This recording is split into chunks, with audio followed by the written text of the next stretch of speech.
The other point I would make is that we've watched these revolutions closely, and in many cases, they bring welcome change. They show young people as defenders of good governance, transparency, human rights. Certainly, you mentioned the Tunisia example, and that's one we're watching closely and looking at with great promise. Elsewhere, we can all point to examples where frequently throughout history, the victors of revolutions rapidly become its victims, where history turns again and we see new autocrats rise.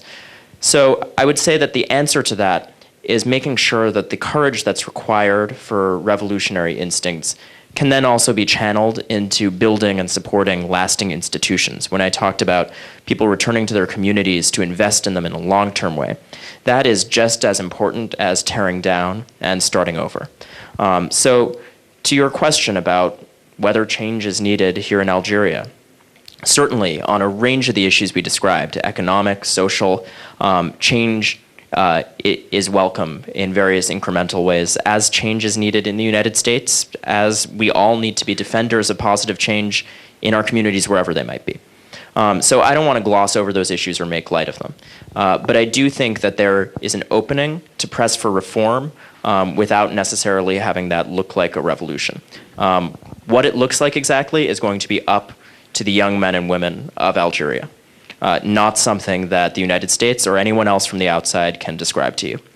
So we'll be watching with great interest, but I do think that there is tremendous potential for this next election cycle to be one in which young people's voices are heard peacefully, and for all of you to press for the reforms that are needed, again, in a peaceful way that supports lasting, maybe existing institutions.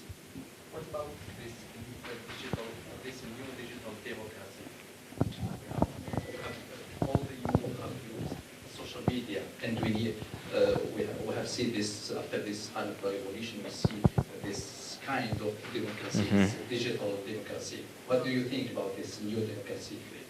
Well, one thing is that it is not a substitute for face-to-face engagement, and we've seen that around the world. Ultimately,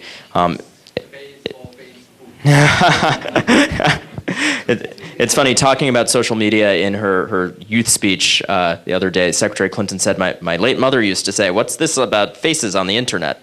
Which is something I think we've all heard from our parents' generation. I think that social media can be a powerful tool for organizing.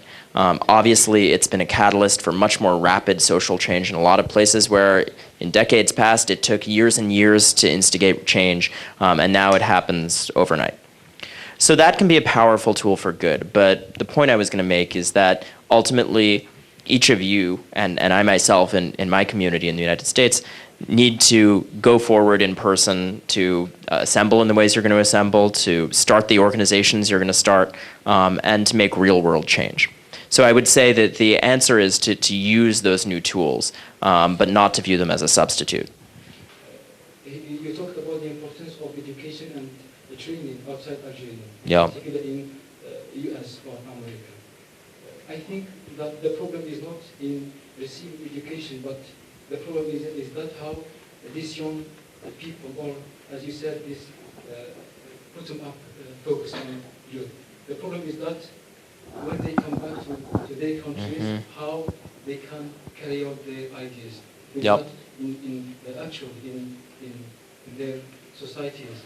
And I want to appreciate what my friend said, that why thinking of building or establishing a new universities in Algeria and American universities. Yes. That's it. It is a kind of question in the question. I want you to find an answer for my question. Yes. Well, again, I would say that's why this community is so important, of people who have been engaged in some of these United States programs and have remained engaged in an ongoing way. You're part of a community that regularly interfaces with this embassy and with the programs that it offers. So we want to see much more of that. We want to make sure that anyone who interacts with these services then is linked into a lifelong network of alumni contacts, of people with whom they can brainstorm and collaborate and build more solutions. And I think that all of you can play a role in bringing forward that message, as I said, of making sure that any tools that you have to that end are shared with your communities, and that you bring forward the inspiring message that you can all make change. So that's something that is really on the shoulders of young Algerians. And I do think an American university would be welcome, speaking candidly, and that'll be a longer and much more complex conversation that we have, but certainly it's one that we're raising at this point. Okay. So my second question, my name is Mohammed again. What I wanted, referring to what he said, which I completely agree. I think that him and the other one as well. The world is going social. We're doing is on the net, Twitter, Facebook. Everyone is using it, and it definitely changes the world rapidly. One of my dreams and goals that I actually want to accomplish is actually going overseas, studying and starting a business here. It's not a business, actually a foundation as they have in America, such as YMCA, special programs. And one hardship that I realized, actually in the IRC, we had a program. We had to sit down, we all sat together, and we said, okay, what are the problems in Algeria? What do you think are the barriers that stop us from getting to our goals? Most of the women, the females, which I carefully listened to, was culture. They said that culture is a huge barrier that doesn't allow them to travel overseas. They can't they only can arrive such as specific jobs, such as teaching, which I think is an amazing job and a really important job that requires a lot of patience. So what I wanted to say is, one of my dreams that is actually happening in America is homeschool or online schooling, which is something amazing that's happening in America. How do you think that most people will find it, and what do you think how they would correspond to it in a way? I think that's a great idea. I think you raise a variety of really important points in that. I hope you go out and start that, and I hope you continue the conversation with us. If there's any way we can play a convening role in getting you the access to the tools that are needed to set up something like that. I think your point about women is especially important, and one thing that I've made a point of saying is, when we talk about the critical role young people can make in reshaping their societies for the better, women need to be at the heart of that. Because they are more than half in a lot of cases, because they are, according to all the literature and all the examples we've seen, an engine for economic growth when they're tapped into, and because it is the right and just thing. So it is a priority for the United States to make sure women don't have those barriers to participation. And I think that what you say about, in some cases, the starting point for that being education that happens in the home, that's certainly something to consider. But we also want to make sure that women are front and center and participating in universities, in their communities, out in the open. And that's something that I've seen a lot of evidence of here in Algeria, and I certainly hope that you'll all be champions of in your communities. What kind of programs you offer for African youth in the future? How you will do for empowering young people as positive economics? How you will do to encourage young people to be independent in their business? How you will do for engaging young people and involving them in real life? And why you do not offer many programs for any type of young people all the time? And what kind of tools you offer to be social entrepreneur?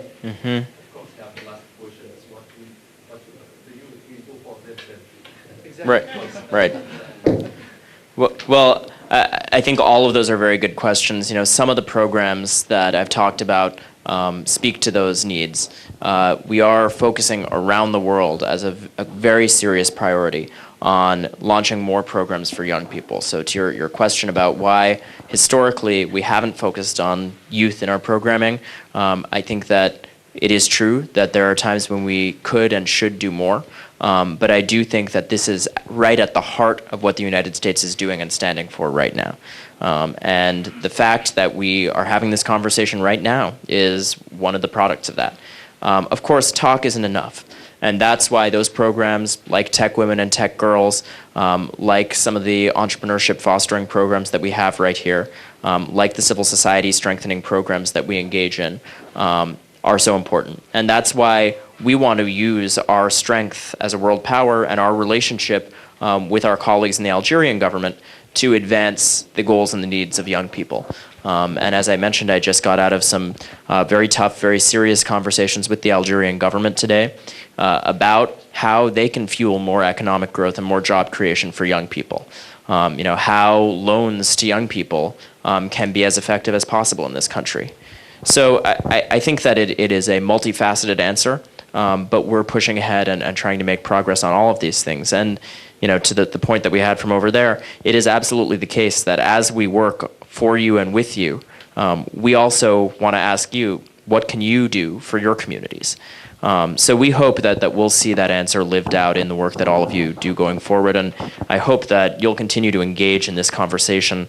I'll leave you with my email address. If any of you want to get in touch, it's Global Youth, GLOBALYOUTH.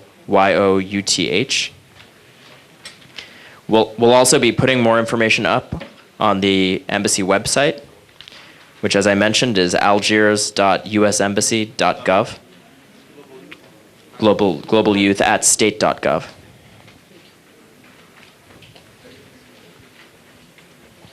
And I think that we're going to continue the conversation. We're going to take more questions that just came in over Twitter, which is a good reminder of the fact that you can also engage through Twitter.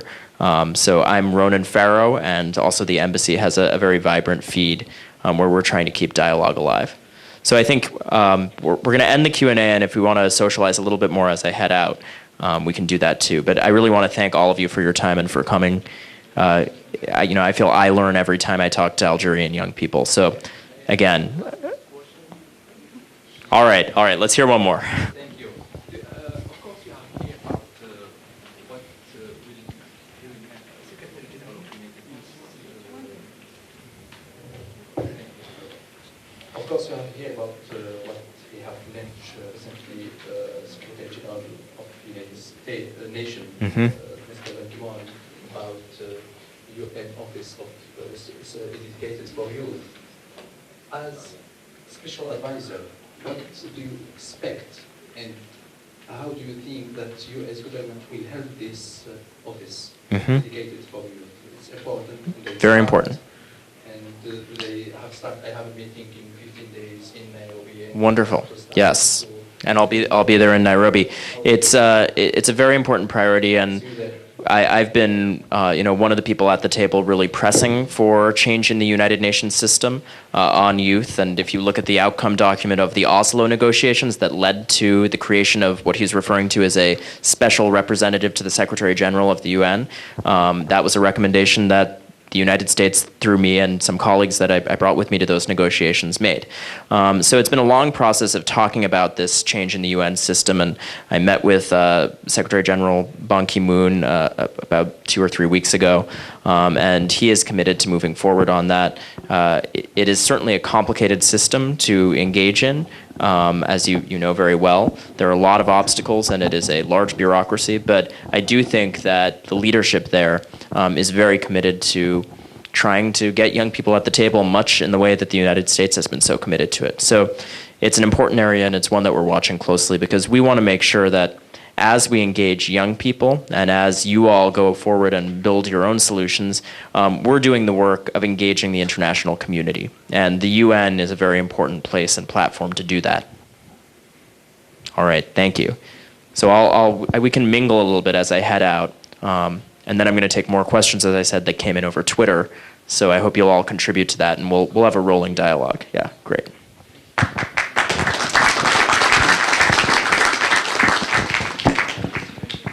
Thanks. Thank you. Oh, thank you. Thank you for coming.